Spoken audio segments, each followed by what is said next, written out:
저는 결심했습니다. 이제 더 이상 시어머니로서 억눌린 채 살지 않기로 말입니다. 수십 년을 며느리의 눈치를 보며 제 인생을 송두리째 내어주었습니다. 그런데 마지막 희망이었던 로또 당첨마저 며느리에게 빼앗기려 한다는 사실을 깨달은 순간 제 마음속에서 불길 같은 분노가 치솟았습니다. 저의 이름은 은옥입니다. 평생을 아들 하나 바라보며 살았고 집안 살림에 허리 휘도록 고생했습니다. 남편은 일찍 세상을 떠나 저 혼자 모든 걸 감당해야 했습니다. 새벽부터 밤늦도록 품팔이를 하고 아들의 학비를 마련하기 위해 끼니를 거르는 일도 부지기수였습니다. 그런데 며느리 지연은 달랐습니다. 지연은 처음부터 제게 고개를 숙이지 않았습니다. 시댁 어른에 대한 기본적인 예의조차 없었죠. 결혼식 날부터 친정 식구들 앞에서 큰 소리치며 자신만만해했습니다. 시집 온 첫날 제가 차린 밥상을 보더니 코웃음을 쳤습니다. 어머니, 이제 시대가 변했어요. 저한테 맡기세요.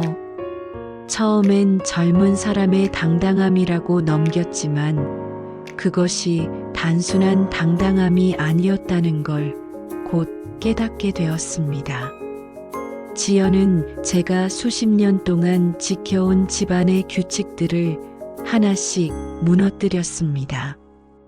차례 음식 준비도 명절 손님 대접도 모든 것을 자신의 방식대로 바꾸었습니다.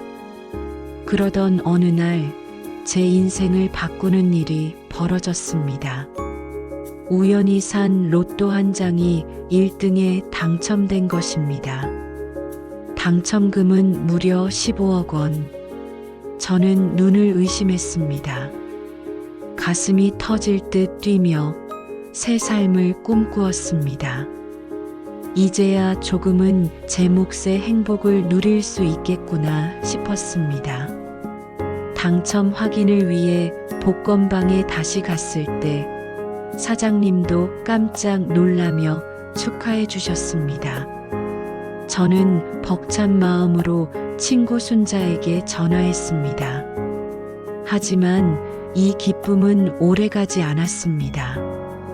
지연이 제 통화를 엿듣고 당첨 사실을 알게 된 것입니다. 그날부터 지연의 태도는 180도 바뀌었습니다. 이전에는 거칠게 대하던 태도를 접고 하루아침에 다정한 며느리로 변했습니다. 아침이면 따뜻한 차를 내오고 저녁이면 손수 밥상을 차렸습니다. 심지어 제 어깨까지 주물러주며 극진히 모셨습니다. 저는 어리둥절했지만 한편으로는 조금은 고마운 마음도 들었습니다. 그러나 그 다정함은 오래된 연극 무대 위에 가면 같은 것이었습니다. 지연의 눈빛에는 여전히 차가운 계산이 숨어 있었고 제 통장과 서랍을 훔쳐보는 시선을 놓치지 않았습니다. 며칠 뒤 지연이 제 방에 들어와 조용히 속삭였습니다. 어머니, 이제 큰 돈이 생겼으니 저희가 안전하게 관리해 드릴게요. 세상엔 나쁜 사람들이 많잖아요. 저는 순간 가슴이 철렁 내려앉았습니다. 믿고 싶은 마음과 의심이 뒤섞였습니다. 하지만 그녀의 눈빛은 단호했고 이미 모든 것을 계획한 듯 자신만만했습니다. 그날 밤 저는 홀로 잠 못 이루며 결심했습니다. 저는 알았습니다. 며느리가 결코 순수한 마음으로 다가오는 게 아님을, 그리고 이제는 당하지 않겠다고. 제 인생을 송두리째 빼앗으려는 며느리에게 반드시 응징을 하겠다고 말입니다. 저는 알았습니다. 지연이 저를 위해 다정해진 것이 아니라 제 로또 당첨금을 노리고 있다는 사실을 말입니다. 하지만 저는 모른 척했습니다. 상대를 방심시켜야만 진짜 얼굴을 볼 수 있기 때문입니다. 그날 이후 제 일상은 전혀 다른 긴장감으로 채워졌습니다. 아침마다 지연은 웃으며 제 방 문을 두드렸습니다. 평소라면 문도 안 두드리고 들어오던 그녀가 말입니다. 갑작스러운 변화가 오히려 더 의심스러웠습니다. 어머니, 어제는 잘 주무셨어요? 오늘은 제가 전복죽을 끓여드릴게요. 그녀의 손길은 부드러웠지만 저는 그 안에 감춰진 계산을 보았습니다. 늘 없던 정성을 다하는 척하면서도 눈은 제 서랍과 통장 쪽으로만 향했습니다. 특히 제가 중요한 서류들을 보관하는 안방 서랍장을 유심히 살피는 모습이 눈에 띄었습니다. 며칠 후 지연은 제게 다가와 흘리듯 말했습니다. 요즘 세상이 흉흉하잖아요. 당첨 사실이 새나가면 큰일이에요. 어머니 혼자 관리하기엔 위험해요. 저희가 대신 맡아드릴게요. 그녀의 목소리는 달콤했지만 그 속에 담긴 탐욕은 뼈저리게 느껴졌습니다. 마치 사냥꾼이 덫을 설치하듯 조심스럽게 접근하고 있었습니다. 저는 마음속으로 속삭였습니다. 그래, 내가 원하는 게 그거구나. 하지만 내가 그렇게 쉽게 내어줄 줄 아느냐? 나는 평생 남에게 휘둘리며 살아왔지만 이제는 다르다. 그날 밤 저는 일부러 지연이 듣도록 거실에서 큰 소리로 전화를 했습니다. 친구 순자에게 말하는 척하면서 말입니다. 순자야, 돈은 절대 아무도 모르게 숨겨놨다. 안전한 곳에다가 말야. 부엌에서 설거지하던 지연의 손이 멈추는 것을 저는 놓치지 않았습니다. 그녀의 얼굴이 스쳐 지나가듯 긴장으로 굳는 것도 보였습니다. 그녀의 표정은 사냥감을 앞에 둔 맹수와도 같았습니다. 며칠 뒤 지연은 점점 노골적으로 변했습니다. 아들에게는 제 건강을 이유로 속삭이며 저를 무능력자로 몰아가기 시작했습니다. 당신 엄마 요즘 건망증 심하지 않아? 큰 돈을 혼자 관리하다가 사고라도 나면 어쩌려고 그래? 혹시 사기꾼들한테 속을 수도 있고? 아들은 흔들리기 시작했습니다. 저를 걱정하는 마음과 아내를 믿고 싶은 마음 사이에서 갈피를 못 잡는 눈빛이었습니다. 평생 키운 아들이 며느리 편에 서는 모습을 보니 마음이 아팠습니다. 저는 차가운 시선으로 그 장면을 지켜보았습니다. 평생 키운 아들마저 며느리의 말에 흔들린다는 사실이 마음을 아프게 했지만 동시에 더 단단히 결심하게 만들었습니다. 이제는 가족이라 해서 방심하지 말아야 한다고 말입니다. 그러던 어느 날 새벽 충격적인 장면을 목격했습니다. 화장실에 가려다가 늦은 밤 지연이 거실에서 전화를 하고 있는 소리를 들었습니다. 응, 걱정 마. 돈만 손에 넣으면 우리 계획대로 떠날 수 있어. 그 노인네, 내가 곧 설득할 거야. 남편도 내 말만 듣고 있으니까 문제 없어. 그녀의 목소리는 차갑고 잔인했습니다. 아들조차 배제한 채 누군가와 당첨금을 나눌 계획을 세우고 있었습니다. 더 충격적인 건 아들까지 속이고 있다는 사실이었습니다. 저는 온몸이 떨렸습니다. 배신과 분노가 뒤엉켜 가슴이 미어졌습니다. 하지만 눈물 대신 제 안에서 차갑게 식어가는 각오가 자리 잡았습니다. 이젠 숨길 필요가 없었습니다.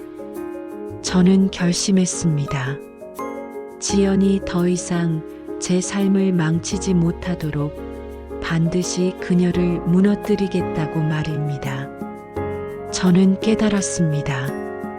지연이 저를 위해 다정하게 굴었던 것은 결코 진심이 아니었다는 사실을 말입니다. 그녀의 눈빛과 미소 뒤에 숨겨진 탐욕은 너무도 선명했고 그 순간부터 저는 철저히 계산하기 시작했습니다. 이젠 제 자신을 지키기 위해 은밀하게 함정을 설치하고 증거를 모아야만 한다는 결심이 섰습니다. 며느리 지연은 겉으로는 친절하게 다가왔지만 은옥의 신경을 끊임없이 건드렸습니다. 아침이면 따뜻한 차를 내오고 점심이면 직접 도시락을 싸서 가져오는 척했지만 그 모든 행동 하나하나가 계산된 것이었습니다. 심지어 제가 좋아하는 나물 반찬까지 챙겨주며 완벽한 효부 연기를 했습니다. 어머니, 요즘 날씨가 추운데 감기 조심하세요. 제가 오늘 삼계탕을 끓여왔어요. 은옥은 속으로 웃음을 참았습니다. 이 모든 게 다 돈 냄새 맡고 기어드는 거지.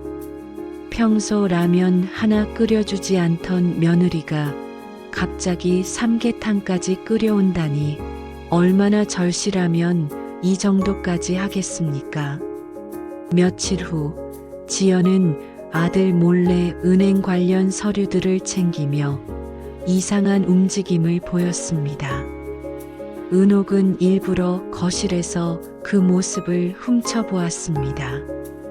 지연이 제 서랍을 뒤지고 있는 것을 확인한 순간 더 이상 참을 수 없었습니다. 지연아, 너 지금 뭐 하는 거야? 어머니, 그냥 보험 관련 서류 확인하려고요. 혹시 어머니 명의로 된 보험이 있나 해서. 순간 지연의 표정이 굳었습니다. 거짓말하는 사람 특유의 어색한 미소를 지으며 변명했지만 이미 꼬리를 밟힌 상태였습니다. 은옥은 눈을 가늘게 뜨며 속으로 생각했습니다. 거짓말. 틀림없이 내 당첨금과 관련된 계획을 세우고 있어. 보험 서류는 무슨 내 통장 비밀번호나 알아내려고 하는 거겠지. 그날 밤 은옥은 몰래 친구 순자에게 전화를 걸어 일부러 지연이 듣게 했습니다. 순자야, 나는 이 돈을 누구에게도 맡기지 않는다.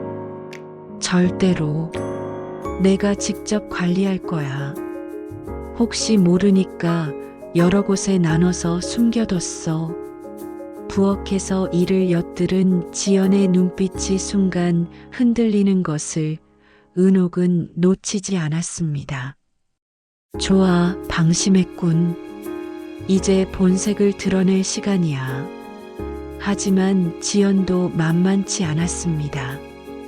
그녀는 친정 어머니와 연락하며 은옥을 요양원에 보내고 돈을 독차지할 더욱 치밀한 계획을 세우고 있었습니다. 겉으로는 시어머니에게 다정하고 헌신적인 모습으로 위장하면서 뒤에서는 냉혹한 전략을 짜고 있었습니다. 늦은 밤 지연의 전화 내용을 다시 엿들었을 때 은옥의 분노는 절정에 달했습니다. 응, 계획대로 하면 곧 모든 게 내 손 안에 들어올 거야. 걱정 마. 치매 진단서도 받을 수 있어. 우리 계획대로만 되면. 은옥은 그 말을 듣고 온몸에 소름이 돋았습니다. 치매 진단서까지 위조해서 자신을 무능력자로 만들려는 계획이었습니다. 하지만 동시에 차갑게 마음을 가다듬었습니다. 좋아. 이제 진짜 게임이 시작되었군. 내가 먼저 움직여야 한다. 그 이후 은옥은 은밀하게 돈을 여러 은행에 분산해서 숨기고 지연의 행동 하나하나를 관찰했습니다. 지연이 누구와 연락하고 언제 외출하는지, 아들과의 대화를 어떻게 조종하는지 모든 것을 수첩에 기록하며 증거를 모으기 시작했습니다. 심지어 작은 녹음기까지 구입해서 지연의 통화 내용을 녹음하기 시작했습니다. 며느리와의 전쟁은 이제 막 시작되었습니다. 아들은 혼란스러워하며 시어머니와 아내 사이에서 흔들리고 있었고, 지연은 그 틈을 노리며 계획을 착착 실행해 나갔습니다. 하지만 은옥의 마음속 복수의 불씨는 꺼지지 않았습니다. 내가 아무리 교묘하게 속여도 내 차례가 반드시 올 거야. 반드시 되갚아주겠다. 그날 밤 은옥은 거울을 보며 자신에게 속삭였습니다. 지연, 이제 너에게 배신의 대가를 보여주겠다. 내 인생을 송두리째 빼앗으려 한 죄 반드시 갚을 거다. 그리고 마음속 깊이 결심했습니다.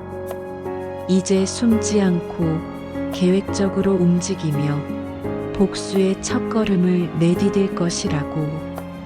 은옥의 반격이 시작되었습니다. 며느리 지연이 치밀하게 계획을 세워왔듯이 은옥 또한 수십 년의 삶의 지혜를 바탕으로 냉철한 복수를 준비했습니다. 가장 먼저 해야 할 일은 지연의 정체를 아들에게 확실히 보여주는 것이었습니다. 하지만 단순히 말로만 해서는 아들이 믿지 않을 것이 뻔했습니다. 은옥은 며칠에 걸쳐 지연의 행동 패턴을 파악했습니다. 지연이 매주 화요일 오후에 친정에 간다는 핑계로 외출한다는 것, 그리고 그 시간에 누군가와 만나고 있다는 사실을 알아냈습니다. 더 중요한 것은 지연이 은옥 몰래 복권, 당첨증명서, 사본을 만들려고 시도하고 있다는 증거를 확보한 것이었습니다. 화요일 오후 은옥은 일부러 외출하는 척하며 집을 나섰습니다. 하지만 실제로는 근처 카페에서 지연의 동선을 지켜보고 있었습니다. 지연은 예상대로 집에서 나와 시내 한 카페로 향했습니다. 그곳에서 30대 초반으로 보이는 남자와 만났는데 둘의 대화는 예사롭지 않았습니다. 은옥은 몰래 접근해서 그들의 대화를 엿들었습니다. 지연이 그 남자에게 은옥의 개인정보가 담긴 서류들을 건네주는 모습을 목격했을 때 은옥의 가슴은 분노로 끓어올랐습니다. 더 충격적인 것은 지연이 그 남자를 애칭으로 부르며 친밀한 관계임을 드러낸 것이었습니다. 오빠, 이제 조금만 더 기다리면 돼. 노인네는 이미 내 손바닥 아니야. 그 남자는 지연의 대학 선배이자 전 연인이었고 둘은 이미 오래전부터 불륜 관계를 유지해 왔습니다. 당첨금을 손에 넣으면 함께 해외로 도망갈 계획까지 세워놓은 상태였습니다. 심지어 아들까지 버리고 떠날 작정이었습니다. 은옥은 휴대폰으로 그들의 만남을 동영상으로 녹화했습니다. 또한 지연이 건넨 서류들의 내용도 확인할 수 있었는데 그 안에는 은옥을 치매 환자로 진단받게 하려는 계획서까지 들어 있었습니다. 가짜 의사와 짜고 허위 진단서를 만들어 은옥의 재산 관리권을 박탈하려는 치밀한 음모였습니다. 집에 돌아온 은옥은 더욱 조심스럽게 행동했습니다. 지연이 의심하지 않도록 평소와 같이 행동하면서 비밀리에 변호사를 만나 법적 대응 방안을 상의했습니다. 변호사는 은옥이 가져온 증거들을 보고 깜짝 놀라며 이는 명백한 사기 및 재산 침탈 음모라고 확신했습니다. 어머님, 이건 단순한 가족 간의 갈등이 아닙니다. 형법상 사기죄와 재산 침탈죄에 해당하는 중범죄입니다. 은옥은 변호사와 함께 더 확실한 증거를 수집하기로 했습니다. 며칠 후 지연이 또다시 외출했을 때 은옥은 지연의 방을 수색했습니다. 그곳에서 발견한 것은 충격적이었습니다. 은옥 명의로 위조된 각종 서류들과 해외 계좌 개설 관련 문서들, 그리고 무엇보다 아들에게까지 수면제를 먹여 의식을 잃게 한 후 은옥을 요양원에 강제 입원시키려는 상세한 계획서였습니다. 지연의 계획은 상상을 초월할 정도로 치밀하고 잔인했습니다. 은옥을 정신병원에 강제 입원시킨 후 치매 진단을 받게 하고 모든 재산을 자신 명의로 이전한 다음 불륜남과 함께 해외로 도피하는 것이었습니다. 아들은 어머니가 치매에 걸려 요양원에 입원했다고 속이고 자신은 어머니를 돌보느라 힘들다며 연민을 사려는 계획까지 세워놓았습니다. 이 악독한 년이 은옥의 입에서 평생 해본 적 없는 욕설이 터져나왔습니다. 하지만 이제 모든 증거가 확보되었습니다. 지연의 치밀한 계획이 도리어 자신의 무덤을 파게 된 것입니다. 그날 밤 은옥은 마지막 단계를 준비했습니다. 아들에게 모든 진실을 폭로하고 지연에게 마땅한 응징을 가하기 위한 결정적인 순간을 기다리고 있었습니다. 복수의 시간이 다가오고 있었습니다. 드디어 모든 것을 끝낼 날이 왔습니다. 은옥은 아들 민수에게 긴급히 집에 와달라고 연락했습니다. 오늘 저녁 가족 회의를 통해 중요한 이야기를 하겠다고 했습니다. 지연은 평소처럼 아무것도 모른 채 저녁을 준비하며 여전히 가식적인 미소를 짓고 있었습니다. 저녁 시간 식탁에 둘러앉은 가족들. 은옥은 차분하게 입을 열었습니다. 민수야, 지연아. 오늘 너희들에게 꼭 해야 할 말이 있다.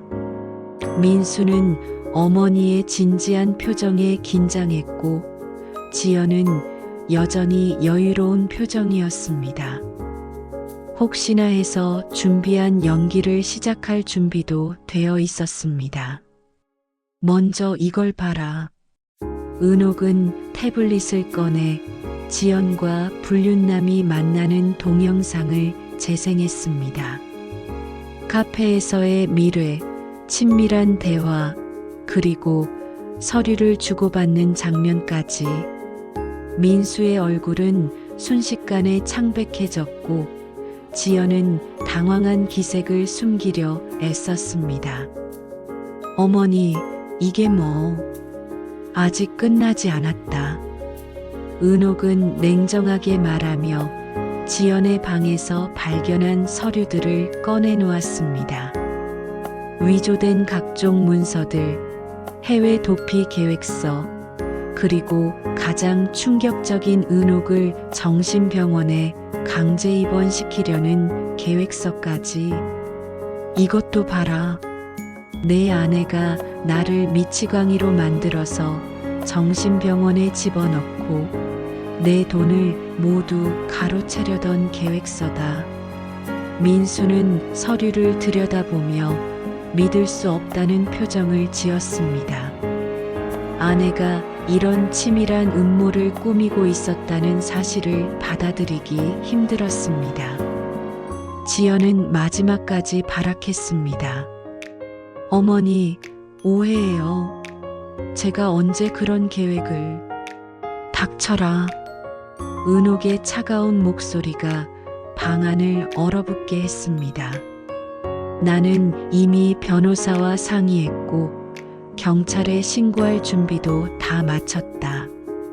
사기죄, 재산 침탈 음모죄, 위조 문서 작성죄. 내가 저지른 죄목들이다. 그 순간 지연의 얼굴에서 가면이 완전히 벗겨졌습니다. 더 이상 착한 며느리 연기는 소용없었습니다. 그녀는 본색을 드러내며 악담을 쏟아냈지만 이미 모든 게 끝난 상황이었습니다.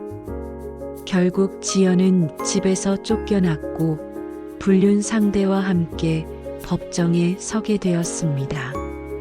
민수는 충격에서 벗어나지 못했지만 어머니의 지혜와 용기에 깊이 감사했습니다.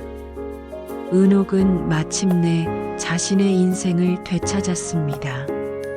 15억의 당첨금으로 새로운 삶을 시작하며 다시는 누구에게도 휘둘리지 않겠다는 다짐을 했습니다.